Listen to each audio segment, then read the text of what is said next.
नमस्कार। चलिए आज प्राचीन भारत के एक ऐसे राजवंश की कहानी में चलते हैं जिसने अपनी ताकत और अपनी कला दोनों से इतिहास पर एक ऐसी छाप छोड़ी जो आज भी कायम है। जी हाँ, हम बात कर रहे हैं महान राष्ट्रकूट वंश की। लेकिन इस कहानी को शुरू करने से पहले एक सवाल है। जरा सोचिए, आपको एक बहुत बड़ी विशाल चट्टान दे दी जाए और कहा जाए कि इससे एक पूरा मंदिर बना दो। कुछ जोड़ना नहीं है, बस इसे काटना है, तराशना है। कैसा लगता है सुनने में? नामुमकिन है ना? ये नामुमकिन नहीं था।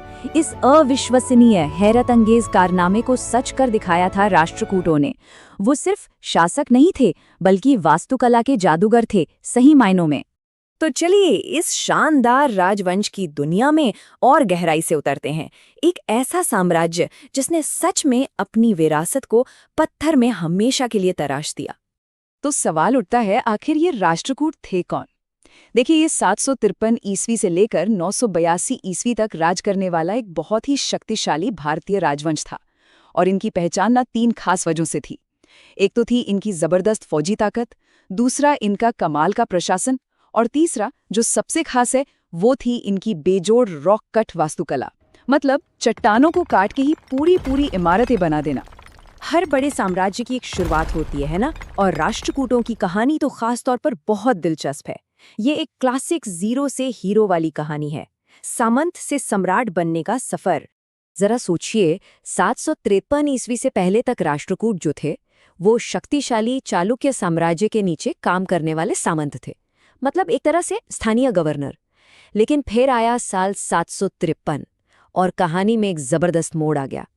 इनके संस्थापक दंतीदुर्ग ने अपने ही राजा कीर्तिवर्मन द्वितीय को हरा दिया और बस मान्यखेड़ को अपनी राजधानी बनाकर एक नए आजाद राष्ट्रकूट साम्राज्य की नींव डाल दी।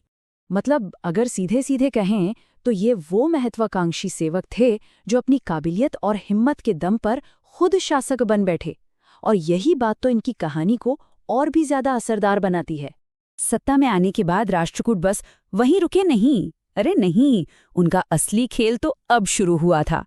उन्होंने अपने साम्राज्य को इतना फैलाया कि भारत के एक बहुत बड़े हिस्से पर उनका दबदबा कायम हो गया। उस दौर में ना उत्तर भारत के सबसे अहम शहर कन्नौज पर कब्जे के लिए एक जबरदस्त जंग छिड़ी हुई थी। समझ लीजिए कि जिसने कन्नौज जीत लिया उसका पूरे उत्तर भारत पर राज हो गया। इस लड़ाई को त्रिपक्षीय संघर्ष कहते हैं। क्यों? क्योंकि इसमें 3 महाशक्तियां थीं, राष्ट्रकूट, पाल और प्रतिहार। और राष्ट्रकूटों ने इस लड़ाई में कूदकर सबको अपनी ताकत का लोहा मनवा दिया। लेकिन जानते हैं, राष्ट्रकूटों का सुनहरा दौर सिर्फ लड़ाइयों के बारे में नहीं था, और यही बात तो इसे और दिलचस्प बनाती है। देखिए, एक तरफ थे गोविंद तृतीय जैसे शक्तिशाली मिलिट्री लीडर जिन्होंने दक्षिण से लेकर उत्तर तक जीत के झंडे गाड़े, तो वहीं दूसरी तरफ थे अमोघवर्ष प्रथम जैसे शांति पसंद राजा। उन्होंने करीब 64 साल राज किया और कन्नड़ साहित्य को खूब बढ़ावा दिया। इतना ही नहीं, उन्होंने खुद कविराज मार्ग नाम का एक ग्रंथ भी लिखा। मतलब एक ही सिक्के के 2 पहलू, एक तरफ तलवार तो दूसरी तरफ कलम। कहते हैं ना, हर उगते सूरज को ढलना होता है। तो राष्ट्रकूटों ने अपने पीछे क्या विरासत छोड़ी और आखिर उनका अंत कैसे हुआ? चलिए अब इस कहानी के आखिरी हिस्से को देखते हैं। जब हम उनकी विरासत की बात करते हैं तो एक ही चीज सबसे पहले दिमाग में आती है, एलोरा का कैलाश मंदिर। ये सिर्फ एक मंदिर नहीं है, ये उनकी सोच, उनकी महत्वाकांक्षा का सबसे शानदार स्मारक है, उनकी महानता का एक जीता जागता सबूत।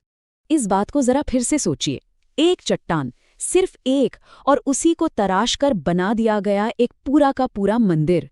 ये इंजीनियरिंग और कला का ऐसा चमत्कार है कि आज भी इसकी कल्पना करना मुश्किल लगता है। इस मंदिर को बनवाया था राजा कृष्ण प्रथम ने। आज ये एक यूनेस्को वर्ल्ड हेरिटेज साइट है और इसे दुनिया की सबसे बड़ी मोनोलिथिक यानी एक ही चट्टान से बनी संरचना माना जाता है। ये मंदिर भगवान शिव को समर्पित है, और सबसे हैरान करने वाली बात, इसे नीचे से ऊपर नहीं बल्कि ऊपर से नीचे की तरफ तराशा गया था। सोचिए, ये नॉर्मल कंस्ट्रक्शन का एकदम उल्टा तरीका है। लेकिन उनकी विरासत सिर्फ पत्थरों में ही नहीं गढ़ी गई थी। राष्ट्रकूट शासक अपनी धार्मिक सहिष्णुता के लिए भी मशहूर थे। उनके राज में हिंदू धर्म, जैन धर्म और बौद्ध धर्म सभी को बराबर फलने फूलने का मौका मिला। ये उस जमाने के हिसाब से एक बहुत ही बड़ी और आगे की सोच थी। पर जैसा होता है, हर बड़ी कहानी का अंत भी होता है। धीरे धीरे साम्राज्य के अंदर ही झगड़े शुरू हो गए, जिससे वो अंदर से कमजोर पड़ने लगा। फिर जो उत्तराधिकारी आए वो भी उतने काबिल साबित नहीं हुए, और इसी मौके का फायदा उठाया उनके पुराने दुश्मनों चालुक्यों ने, और करीब 982 ईस्वी में इस महान वंश का अंत हो गया। तो आखिर में ये कहानी हमें एक बड़े सवाल के साथ छोड़ जाती है। राष्ट्रकूट अपनी फौजी जीतों के लिए जाने जाते थे, ये सच है, लेकिन आज सदियों बाद हम उन्हें कैलाश मंदिर जैसी अमर कला के लिए याद करते हैं। तो सोचने वाली बात यह है कि किसी भी साम्राज्य का असली पैमाना क्या होता है, उसकी जीती हुई लड़ाइयाँ या उसकी बनाई हुई वो कला जो वक्त को भी मात दे दे? इसका जवाब शायद इतिहास हमें दे चुका है।